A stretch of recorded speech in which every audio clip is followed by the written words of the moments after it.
is a combine, and this is how row crop farmers make their money. I'm sure by now you know the basics of a combine. Material goes in the front right there, comes out the back right here, and then you get grain in the bin right there. Now that is just a 2-second description of how a combine works. Obviously, there's a lot more going on inside of this thing, and there's a whole lot of moving parts. So today, I'm gonna walk you guys through this combine and show you how everything works. Before we jump inside of this combine, I just wanna say that this is a very small combine. I don't even know if it's a class 1 combine. Around here, the average size combine is probably like a class 6 to a class 8, and the biggest John Deere combine is a class 10, just to give you an idea. Now basically what the class ratings mean is how wide the machine is and how much material it can take through. This is the feeder house. It is very small in this combine. There's my hand, give you an idea. And after the feeder house, the rest of the combine remains the same width. Here's the back of the combine. And then again, there's my hand for comparison. Same thing with the chaffer and sieves, all the same width all the way through the machine. So now that you understand the size of this combine, let's jump into it. Nowadays, there's really only 2 machines. You have a walker machine and a rotor machine. So to briefly describe to you what a rotor machine is, it's a huge spinning drum inside of the combine that does 3 things. It feeds the crop, threshes the crop, and it separates the crop. It's actually pretty simple and really an ingenious design. This one behind me is a walker machine. Unlike the rotor machine, this machine uses straw walkers to fluff up the straw so the grain can escape through it and go through the rest of the machine. So now that you understand the 2 types of combines, I'm going to walk you through this machine from front to back and bottom to top, and I'm going to show you how everything works. So when a combine is harvesting, there are 5 basic things going on. We are cutting the crop, feeding the crop, threshing the crop, separating the grain from the straw, and then cleaning the grain. It all starts at the front of the machine where the header is usually attached. So the header is not attached to this machine right now, but I can show you how the crop is fed to the cylinder. So this right here is called your feeder house. From this point forward is the feeder house. We have the feeder house floor right here. This is the feeder house drum, I believe. And then we have the feeder house chain. Here's another look at the feeder house chain, which sits right in there.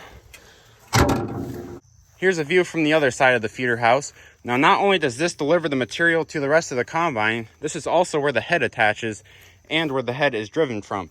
And if you look down here, we have 2 hydraulic cylinders that raise and lower the feeder house along with the head. And we also have these springs, and these kind of act as a float, and it's very useful for when you're harvesting soybeans, since you have to run your head almost on the ground to get all the soybeans. So that's 2 out of the 5 steps to a combine. We did cutting, feeding, now we have threshing. This is the cylinder drive right here, and that's what does the threshing. I'm gonna open up a couple doors down there and see if I can get a better view at it. So I had to lower my feeder house down, but I finally found what I was looking for. Took this cover off, and right here is the cylinder that I'm spinning. These are called rasp bars. There's 6 of them on here, I believe.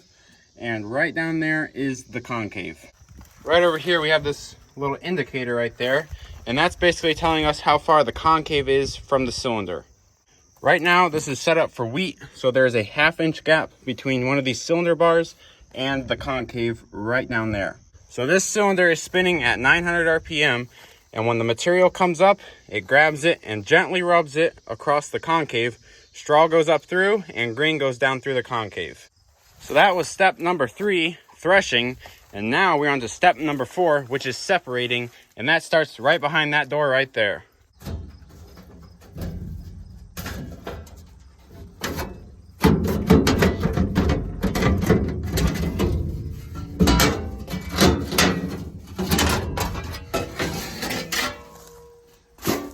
Just to show you where we're at on the machine, we are right in that door right there. Cylinders right there, feeder house. So if we come in here, right there is the back of the cylinder. There's the bottom of the concave. And then this guy right here spins, and that's called a beater. And that fluffs up the straw and throws it onto your straw walkers right here. There's 3 straw walkers.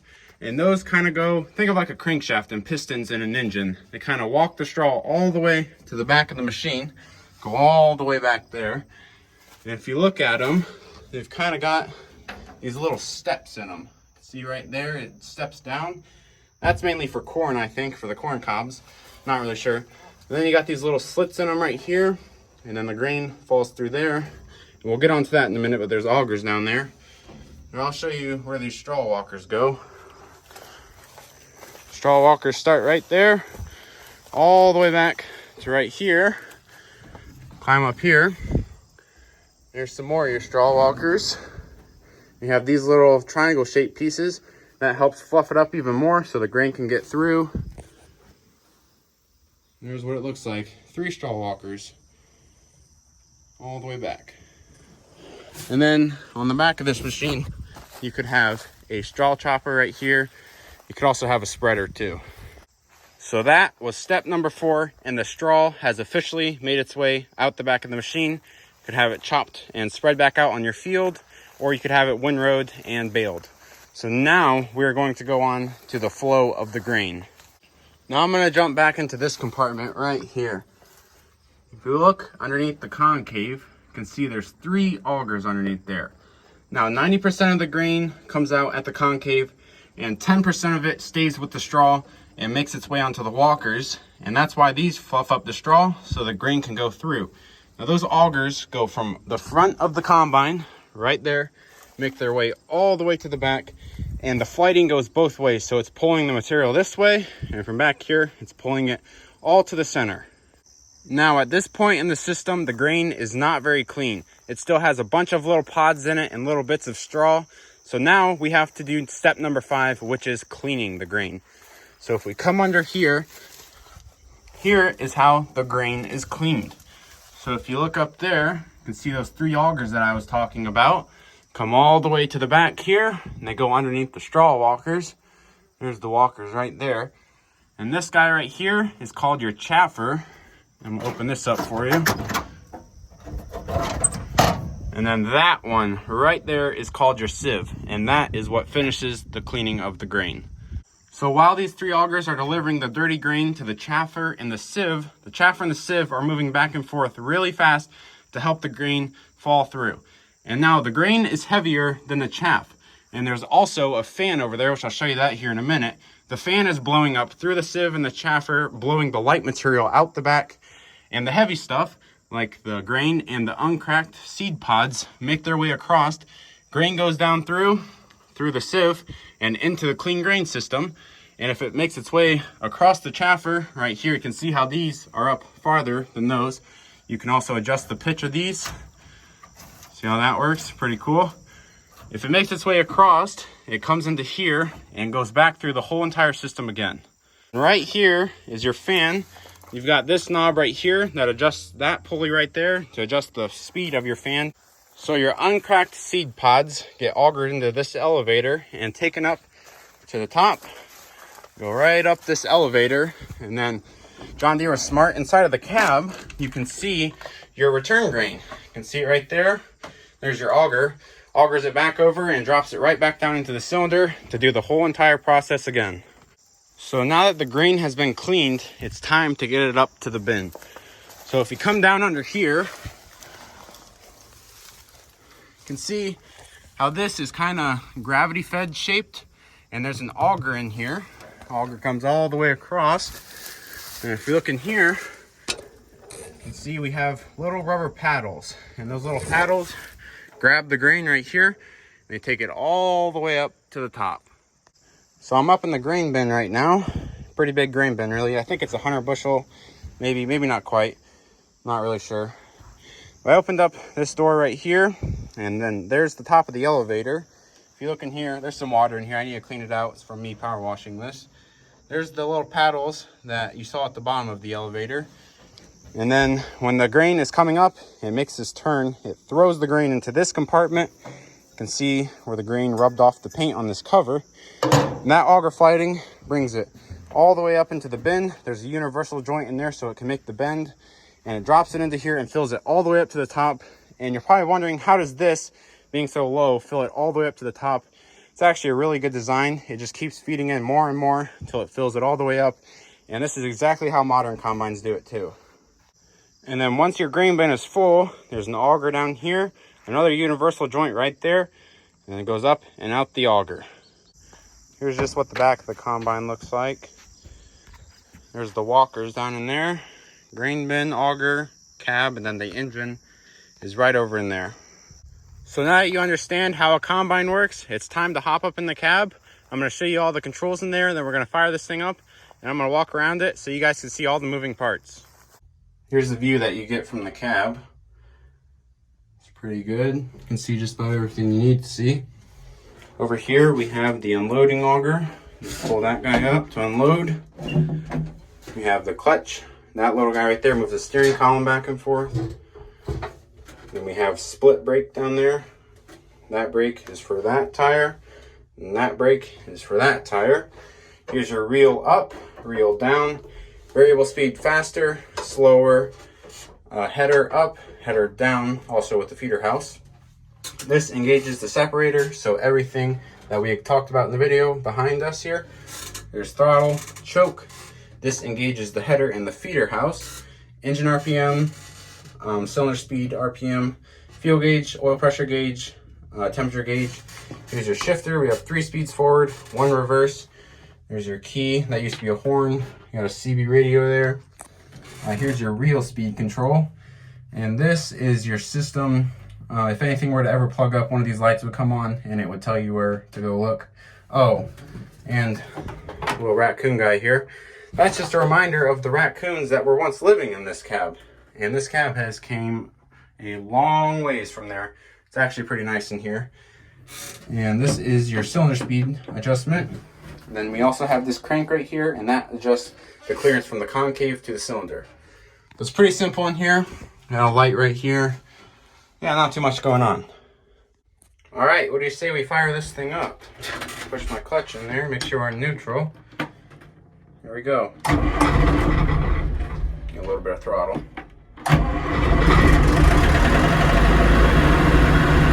There it is. You're in neutral. All right, we're gonna engage the separator. Just like that, and we're gonna turn on the feeder house.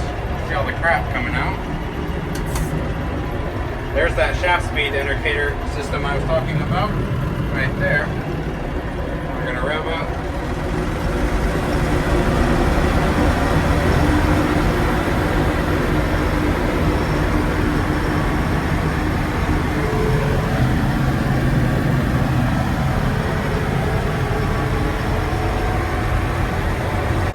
So it's kind of loud, but everything is running on idle right now. I'll rev it up in a minute.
Let's rev it up.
Well, there you have it. It's a little terrifying, isn't it? A lot of stuff going on and a lot of really fast moving parts. If you want to see a part 2 on this combine of maybe explaining how the powertrain works, how everything gets powered from the engine, drop it down in the comments. I could do something like that. Well guys, there you have it. I hope you learned something today. And if you're a professional at these combines and you think I should have done something differently, drop it down in the comments. I love hearing your guys' opinions. But enough of that, guys. It's getting late. I got a lot of shields to put back on. So I'll see you guys in the next video. Thank you for watching.